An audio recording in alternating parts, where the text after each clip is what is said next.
Assalamualaikum warahmatullahi wabarakatuh.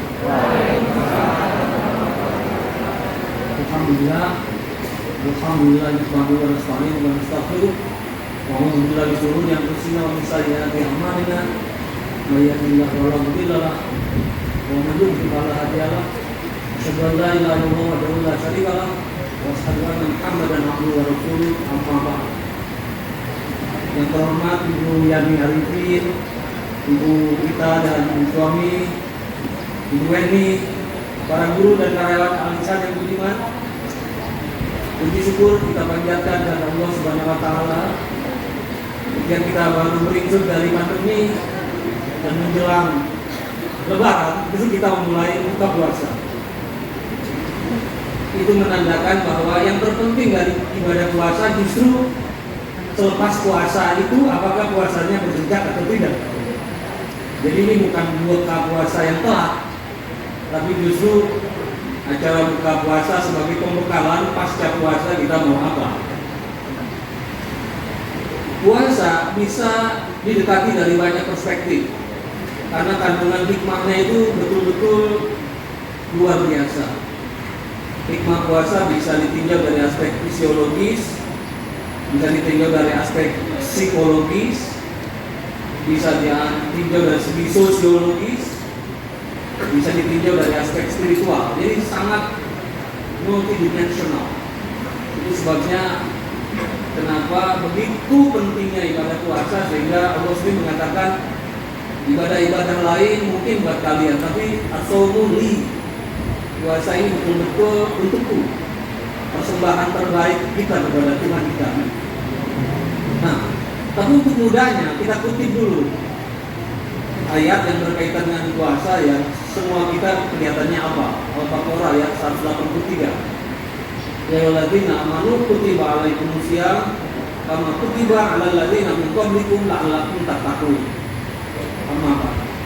Ayat ini menarik ya. Itu seruannya itu bukan ya ayyuhal muslimin atau ya ayyuhal muslimun, tidak hanya menyeru pada orang Islam, tapi ya ayyuhalladzina amanu, wahai orang-orang beriman. Gitu. Dan di situ diingatkan bahwa perintah puasa ini bukannya datang bagi pengikut Nabi Muhammad saja, tapi juga sudah diwajibkan pada umat-umat sebelum Nabi Muhammad. Jadi pertama, ibadah puasa ini dari ayatnya sendiri sudah menunjukkan ayat tentang toleransi. Karena perintah puasa itu sekaligus memberi pengakuan tentang legitimasi keyakinan agama-agama terdahulu. Jadi secara internal mengakui legitimasi keabsahan berbagai keyakinan yang ada, dan bahwa setiap agama itu diakui memiliki tradisi puasanya masing-masing. Ya. Tapi memang tradisi puasa tiap agama itu beda-beda. Ya, ada yang puasa kalau di Jawa putih gitu kan. Ada yang puasa 40 hari, ada puasa yang Senin Kamis, Nabi Daud, macam-macam praktek puasa. Tapi esensinya kan dua. Puasa itu nanti kita akan lihat lagi. Bahwa puasa itu esensinya adalah pertama adalah pengendalian diri, self restraint, self control. Kedua namanya delay gratification, kemampuan kita untuk menunda kesenangan. Nah, jadi semua agama memiliki dua kendali integritas moral, yaitu bahwa moralitas, harmoni, pencapaian agung di dunia ini harus dimulai dari kemampuan kita untuk mengenali diri dan pengendalian diri. Tidak ada jalan etika, jalan ketertiban tanpa pengendalian diri. Kedua, kalau kita ingin berprestasi, kita harus bisa menunda kesenangan. Jadi kan kita berlapar-lapar ini menunda kesenangan. Tidak ada pencapaian tanpa delay gratification, tanpa menunda kesenangan. Mau jadi musisi, perlu berakit-rakit dahulu, berenang-renang ke tepian. Seseorang tidak akan tiba-tiba jadi seorang siapa? Seorang misalnya seorang Elon Musk di dalam dunia bisnis tanpa susahnya, sengsara dulu dia. Bahkan mungkin siapa itu yang Disney itu siapa? Walt Disney. Bahkan Walt Disney kan drop out dari sekolahnya, masuk militer ditolak terus, mencoba jadi jurnalis ditolak juga, beberapa kali gagal melamar. Tapi justru ujungnya kan dia menjadi kreatif terhebat di Amerika setelah begitu banyak penderitaan. Oke ya, nah jadi setiap agama ini memiliki dua pakem tentang hidup etis, hidup berprestasi. Itu harus bisa self control, self restraint, dan bisa menunda kesenangan. Tidak ada jalan pintas.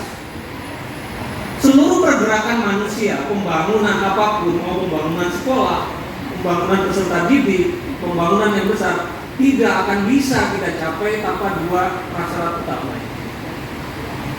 Nah, jadi makanya tadi puasa ini betul-betul menjadi ajaran universal. Bahwa prakteknya beda-beda, ya, tapi di situ Allah sudah mengatakan bahwa kewajiban berpuasa bukan hanya pada umat Nabi Muhammad, tapi juga pada umat-umat yang lain.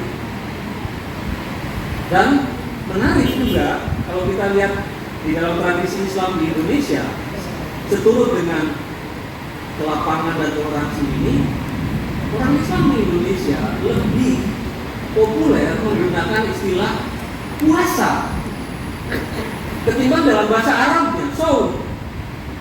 Nah, ini penting karena sekarang banyak kita merasa alergi untuk tidak menyebut sesuatu yang Islami tapi bukan pakai bahasa Arab.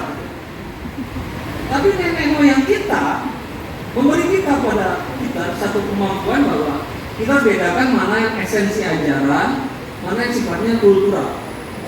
Karena setiap agama hadir tidak berjejak dari ruang vakum. Ternyata Islam datang ke Indonesia juga kan tidak dari kevakuman, tapi berangkat dari nilai-nilai kearifan lokal jenis yang sudah ada. Dan sejauh lokal jenis nilai-nilai itu tidak bertentangan dengan Islam, bisa kita terima. Termasuk di dalam penggunaan istilah puasa, kita tidak pernah guilty feeling tuh. Padahal puasa itu kalau kita lihat, kemungkinannya puasa itu bisa dari bahasa Pali. Bahasa Pali ini bahasa yang digunakan umat Buddha, karena kita tahu Siddhartha Gautama kan yang tadinya dari putra bangsawan, tapi memilih jadi jelata, turun dari istana dan menggunakan bahasa jelata. Makanya bahasanya bahasa Pali. Nah, tapi Hindu itu bahasanya bahasa Sanskerta. Karena Hindu adalah Arya, jadi orang-orang yang ya semacam kasta terhormat lah awalnya, itu dibawakan. Jadi dia pakai Sanskerta, tapi Buddha itu pakai bahasa Pali. Nah, kalau kita pakai bahasa Pali, puasa itu artinya itu artinya menyucikan diri, sedangkan wasa itu artinya menyendiri. Jadi kayak samedi gitu ya, menyucikan diri dengan jalan menarik distansi dari rutinitas kerumian. Kita melakukan healing, kita melakukan mindfulness, kita satu persatu in person berelasi dengan Tuhan tanpa apa kata orang. Jadi kan ibadah puasa ini kalau apa kata orang, dia tinggal ngumpet aja kan. Kita bisa buka sendiri, tapi enggak. Karena puasa adalah kesanggupan kita untuk berdialog dengan Tuhan secara jujur. Jadi meskipun tidak dilihat orang, tapi kita tidak berani buka puasa. Karena itu adalah penyucian diri dengan jalan khusyuk, dengan jalan betul-betul menyatu atau menyendiri lewat meditatif dengan Tuhan. Jadi itu kalau dari bahasa Pali dari puasa itu. Tapi kalau dari bahasa Sanskerta itu dari kata aku itu artinya mendekatkan diri.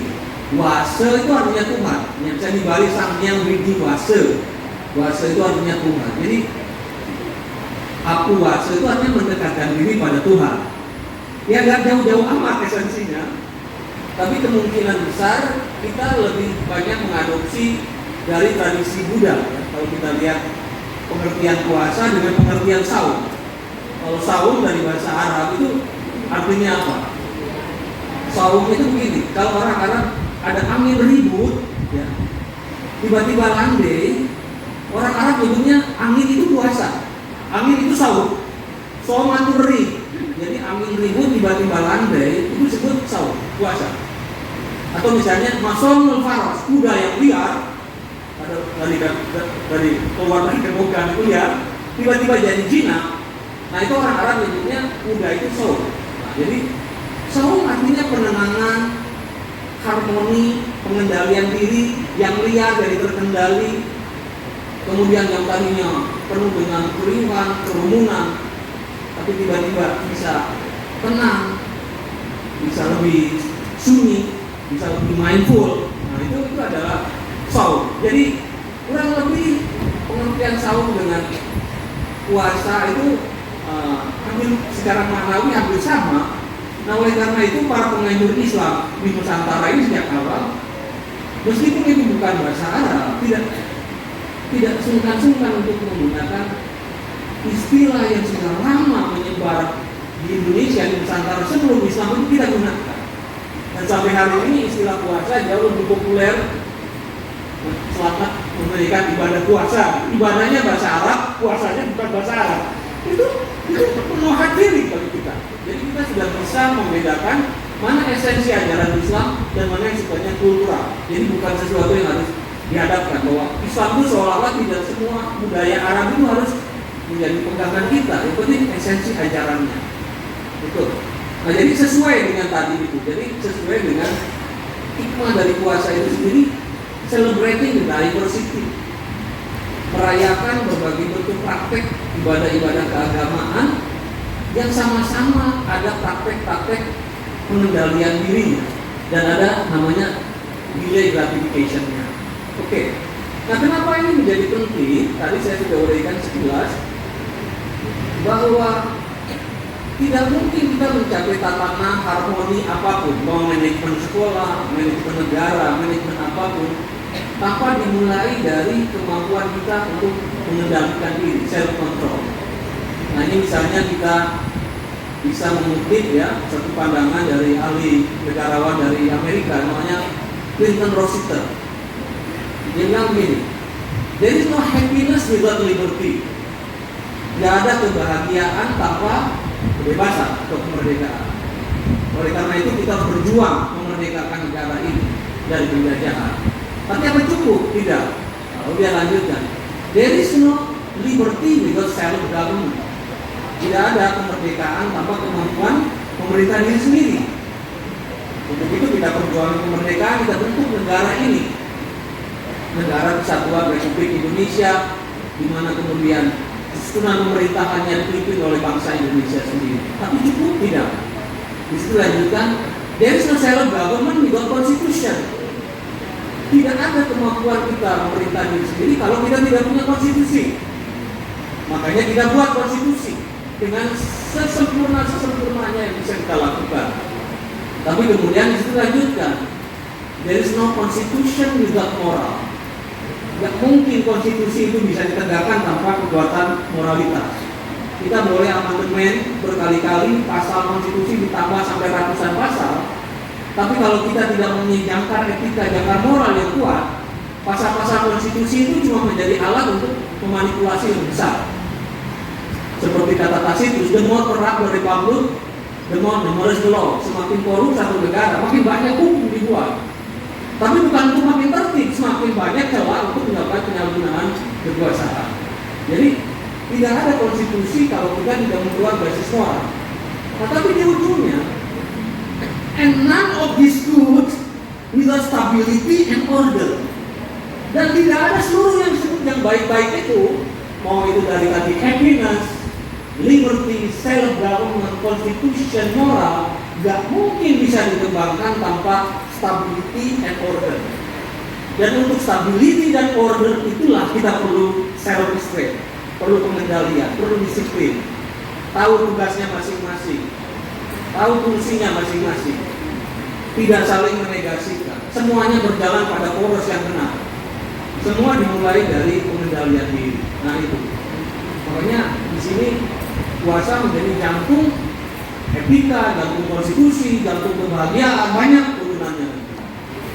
Nah kedua tadi soal delay gratification itu kita bisa melihat sekarang ya, banyak apalagi di era reformasi, anak muda yang begitu gemilang ya, tapi ingin cepat sukses dengan berbagai cara, memang langsung seperti meteor, tapi dengan cepat juga nyungsep masuk di rumah Cordio.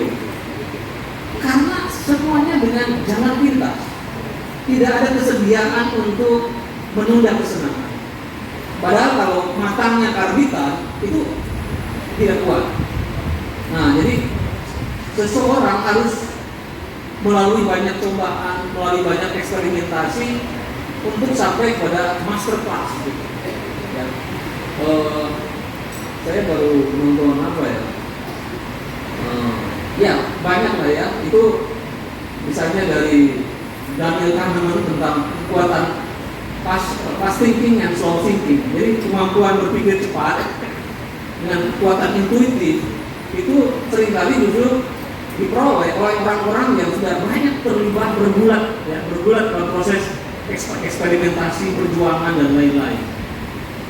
Sehingga kemudian kalau yang suka nonton YouTube itu sekarang yang Ali Bata misalnya, seorang pemain gitar, tapi dia sebenarnya supir poklit ya, tapi sampai menjadi supir poklit, dia terus berlatih gitar, fingerstyle. Dan sekarang Ali Bata ini yang tadinya di supir poklit, mungkin menjadi salah satu orang Indonesia yang paling terkenal di muka bumi, di mana konten-konten gitarnya itu di cover dan dibincangkan oleh banyak orang di muka bumi. Jadi meskipun dia seorang sopir poklit, tapi kalau berlatih terus menunda kesenangan dengan berlatih terus, perubahan kita dipacu, barulah kita akan mencari pemenang sejati. Nah itu. Nah ujungnya semua ini apa? Nah, menarik tadi ayat itu sebenarnya dari semua ini pengendalian dan delay gratification itu kemana arahnya? Hikmah kuasa tertinggi itu apa? La'allakum tattaqun. Dengan jalan pelatihan kuasa itu diharapkan kita akan tiba pada manusia-manusia yang bertakwa. Nah sekarang kalau begitu pengertian takwa itu apa? Terus terang takwa itu tidak ada padanannya baik dalam istilah Indonesia maupun dalam bahasa Inggris. Tidak ada. Jadi takwa ini sebenarnya satu istilah yang begitu kaya makna. Jadi seseorang sahabat bertanya pada Abu Hurairah, coba jelaskan pada kami pengertian yang lebih sederhana lah, takwa itu apa? Karena terlalu paksa. Ditanya bertakwa kepada Tuhan yang Maha Esa, sesuai dengan apa? Tapi sahabat itu bertanya, tolong jelaskan pada orang awam seperti kami, takwa itu sederhananya seperti apa? Abu Hurairah kemudian mengatakan begini, dia bilang, kalau kamu akan melewati jalan, tiba-tiba di depanmu itu ada duri. Apa yang akan kamu lakukan untuk menghindari agar kamu tidak menginjak duri itu yang membahayakan dirimu? Duri ini akibat mataku dari ranjau-ranjau kehidupan dunia ini. Apa yang aku lakukan? Oh, dia bilang ada beberapa kemungkinan. Pertama, saya akan mundur beberapa langkah dulu, ngambil kehati-hatian supaya saya tidak terjebak ke duri itu. Kemungkinan kedua, saya akan jinjit, mencari area yang tidak ada durinya, jadi loncat. Ketiga, saya akan melipir jalan lain supaya tidak menabrak duri itu. Kata Abu Hurairah, itu dia takwa. Jadi kalau kita visualisasikan takwa itu berarti ada kehati-hatian, ada perhitungan, dan ada kemampuan memilih jalan yang aman, jalan yang selamat. Nah, kalau kita ingin ringkas lagi lebih sederhana, itulah yang disebut dengan prognosis. Itu yang disebut kebajikan praktis. Itulah kebajikan etis. Jadi kalau dalam pendekatan pendidikan karakter, takwa itu sebenarnya orang-orang yang memiliki kebajikan praktis, yang disebut Aristoteles sebagai prognosis. Jadi orang yang memiliki kebajikan praktis itu kan selalu dalam perbuatan itu menimbang dengan hati-hati, penuh perhitungan, dan melihat konsekuensi-konsekuensi dan mencoba mencari pilihan yang lebih tepat, etika, kebajikan praktis. Dan itu hanya bisa diperoleh lewat proses exercise, lewat proses mengalami dan menjalankan kehidupan itu. Bukan hanya sekedar theoretical knowledge, tapi itu practical knowledge, practical wisdom. Jadi takwa kurang lebih adalah apa yang kita sebut sekarang sebagai good character atau virtues, good in virtues. kebajikan di dalam karakter itulah takwa. Karena esensinya kan sering kita dengar takwa itu menghindari menjalankan perintah Allah dan menjauhi larangannya, yaitu etika praktis. Nah, jadi puasa ini mengajarkan kita tentang bagaimana laku hidup menjadi manusia baik. Nah, di sini kita menarik, masih ada ya waktunya. Tolong ingetin saya kalau ada 3 tradisi tentang bagaimana kita menjalankan kebajikan etis itu, kebajikan praktis itu. Pertama ada tradisi namanya guilt culture, budaya merasa bersalah. Nah, jadi di dalam budaya ini, seseorang atau sekelompok orang melakukan kebajikan etis bukan apa kata orang, bukan apa kata peraturan, kata hukum, tapi betul-betul pancaran dari kekuatan pelatihan kepekaan nurani, kepekaan moral sense yang ada di dalam ini. Jadi misalnya kalau kita mengendarai mobil di sumbu dan begitu kita lampu merah, kita lihat kalau orang yang cuma berpijak pada aturan atau konsekuensi, ya tidak ada orang, tabrak saja. Tapi kalau orang yang punya guilt culture, meskipun di dini hari tidak ada orang lain, tidak ada polisi tidur, tapi dia tidak akan menabrak lampu merah karena pancaran moral yang mengatakan menabrak lampu merah itu kesalahan etis. Jadi orang berbuat etis bukan karena hukum, bukan apa kata aturan, bukan karena apa kata orang, tapi betul-betul akibat kepekaan nurani, kepekaan etis hasil dari disiplin sejak anak-anak. Ya, makanya saya pernah bicara di sini. Tadi waktu saya punya sahabat bawa ke Bandung, menyeberang dari alun-alun ke Masjid Agung, ya. Kemudian dia mencari-cari zebra cross. Saya bilang, ini kalau kita nyanyi zebra cross kita nggak nyebrang. Dia bilang nggak bisa. Karena di Jepang namanya nyebrang itu sejak kecil, sejak TK itu diajarkan zebra cross. Tapi saya bilang, ini bukan di Jepang, ini di Bandung. Jadi kenapa tidak? Dia bilang nggak bisa. Itu sudah mendarah daging di dalam dirinya, sudah menjadi sesuatu namanya karakter itu tercetak. Karakter itu harusnya seperti tercetak di dalam nurani kita. Nah, kalau orang seperti ini, ya, kalau berbuat sesuatu yang melintasi batas etis, itu merasa dirinya bersalah, gitu. Merasa, apakah aku cukup fair? Itu misalnya, apakah aku cukup fair? Kemudian misalnya memperlakukan siswa dengan dengan merasa dengan tidak memuliakan seluruh potensi yang ada dirinya, ataupun apakah aku fair sebagai seorang guru gitu, yang kemudian menjadikan siswa sebagai tawanan dari kepentingan diriku sendiri. Jadi itu tentara etis di dalam diri, itu namanya guilt culture.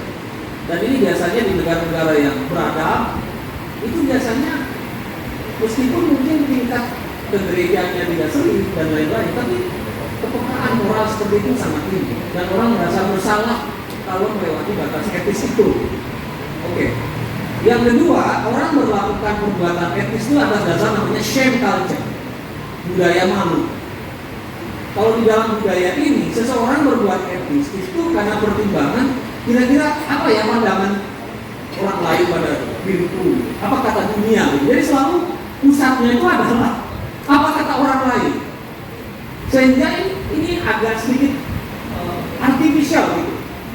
Kalau orang lain tidak ada atau tidak difikirkan orang lain, dia bisa saja berbuat asusila gitu. Sehingga kemudian tingkat kedalaman penghayatan moralnya itu jadi cetek. Dan ketika ya kemudian yang umum ini cenderung membiasakannya atau membenarkan yang biasa, bukan membiasakan yang benar, lama-lama karena orang lain tidak merasa tidak menghukum yang korup, jadi lama-lama korupsi dianggap kewajaran. Dan sekarang makanya kalau orang ditangkap sama KPK lalu pakai baju kuning, sudah tidak ada lagi rasa malu itu, ya. karena dianggap korupsi sebagai satu kewajaran umum gitu. Dan kan di dalam satu bangsa di mana yang berkembang bukan membiasakan yang benar tapi membenarkan yang biasa, justru orang yang berbuat baik itu dari kumpulannya terbuang. Misalnya kita bilang, kamu sok suci gitu. Jadi kadang-kadang orang berbuat baik justru jadi musuh kolektif. Nah, dan kita itu sudah keluar juga. Dan menarik ya, definisi dosa itu apa sih? Rasulullah pernah menjelaskan dosa itu, kalau kamu berbuat sesuatu kemudian dan diketahui orang lain dan merah mukamu, itu berarti kamu berbuat dosa gitu. Jadi kalau kita berbuat sesuatu dan diketahui orang lain kita mengalu merah, itulah pengertian dosa. Tapi sekarang kita berbuat dosa diketahui orang lain tidak malu juga gitu. Nah ini bermasalah gitu. Nah ini berarti juga shame culture kita juga sudah mulai bermasalah. Nah yang ketiga namanya itu fear culture, budaya takut. Jadi orang berbuat etis itu karena takut, baik hukuman di dunia ini, hukuman penjara, hukuman apa, tapi juga hukuman di akhirat nanti gitu ya. Nah kalau kita perhatikan Bapak Ibu sekalian, puasa itu adalah pelatihan dari namanya heal culture, pelatihan moral pada tingkat yang paling fundamental. Karena tadi saya katakan di dalam puasa itu betul-betul kita ibadah itu bukan karena dilihat orang gitu. Tadi karena kalau kita cuma tidak ingin dilihat orang kita bisa sembunyi gitu. Tapi enggak, karena kita merasa diri kita lah yang ngerti aku puasa atau tidak itu. Dan saya bersedia puasa, mengendalikan diri, tidak makan, tidak minum meskipun tidak diketahui oleh orang lain. Dan meskipun di jalanan saya banyak warung-warung terbuka, banyak makanan enak-enak, tapi aku tidak merasa terintimidasi dengan makanan-makanan di luar sana. Puasa yang masih terintimidasi makanan di warung atau apa, itu puasa yang masih kekanak-kanakan. Karena tadi sekali lagi puasa bukan kata orang, bukan karena apa sesuatu yang ada di luar, tapi betul-betul atas dasar kesadaran yang mendalam bahwa puasa ini berguna bagi diriku sebagai proses pelatihan aku menjadi orang yang bertakwa itu. Nah, jadi puasa itu luar biasa karena itu melatih kita satu kepekaan namanya bio culture sebagai pantangan vital dari budaya etis, budaya dari practical wisdom tadi, ya. Yang itu menjadi diolah, jadi bisa mengendalikan diri sendiri, tidak terlalu tergantung pada orang lain, dan bisa berdikari. Dan itu esensi dari pendidikan itu sendiri. Ya. Oke, nah jadi singkat kata puasa itu begitu banyak hikmahnya, ya. Masih ada waktu nggak? Udah selesai. Baik. Jadi kurang lebih itulah hikmah puasa. Itu baru dari dimensi apa ya, psikologisnya malah dari sedikit, tapi dimensi sosiologis puasa dalam kaitannya dengan ethical practice. Kok masih ada? Nggak apa-apa, karena waktunya juga sudah. Nah, puasa itu juga menjadi penting sebagai cara kita melakukan healing, melakukan satu penyehatan aspek-aspek psikologis kita. Nah kita tahu ya, ada psikolog namanya Martin Seligman yang mengatakan mainstream psikologi yang berkembang di dunia itu sifatnya negatif. Jadi menunggu orang sakit jiwa, stres, depresi, baru diobatin. Jadi menunggu dulu orang stres, depresi, baru diobatin. Kadang-kadang pakai obat gitu. Tapi dia bilang di timur ada jenis psikologi, bukan psikologi negatif, dari psikologinya positif. Yaitu satu jenis psikologi yang tidak menunggu orang sakit, tapi justru jiwanya disehatkan. Ya. Jiwanya disehatkan supaya tidak tergelincir jatuh menjadi stres, depresi, dan lain-lain. Yaitu praktek-praktek ya, meditasi, yoga, zikir, puasa, dan lain-lain. Di situ, mindfulness. Dan riset menunjukkan orang yang rajin meditasi, yoga, puasa, zikir itu less stress dan less depresi. Kenapa bisa begitu? Nah kita tahu sumber dari segala kecemasan itu sebenarnya bermula dari apa yang disebut dengan amigdala. Amigdala ini radar ancaman di otak depan kita. Jadi kalau ada ancaman, lalu radar amigdala ngasih alarm. Nah, sebenarnya alarm tentang threat itu diwarisi pada DNA kita sejak nenek moyang kita ratusan ribu tahun yang lalu ketika hunting and gatherer, ketika semesta masih banyak hutan, binatang buas dan lain-lain, sehingga memaksa nenek moyang kita untuk lebih baik waspada. Karena kalau tidak waspada bisa dimangsa harimau, ular dan lain-lain. Jadi kayak belnya itu di setel supaya belnya itu alert, waspada terhadap ancaman. Itu sebabnya kenapa katanya sampai hari ini orang itu cenderung lebih mengapresiasi kabar buruk ketimbang kabar positif. Karena turunan dari sini. Jadi kalau negatif itu kayaknya dari berita banyak gitu. Tapi kalau yang baik-baik itu jarang kita viralkan gitu.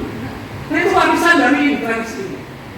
Nah masalahnya kalau nenek moyang kita, amigdala bekerja itu karena ada real and present danger, ya. Ada harimau, ada ini. Nah kalau manusia modern, sebenarnya ancamannya itu bukan ancaman fisik nyata, tapi perseptual. Jadi misalnya saya datang ke Alisar, di situ duduk, foto-foto, saya bilang, oh berarti saya tidak disukai dong di sini. Itu berputar di sini, ancaman persepsi itu.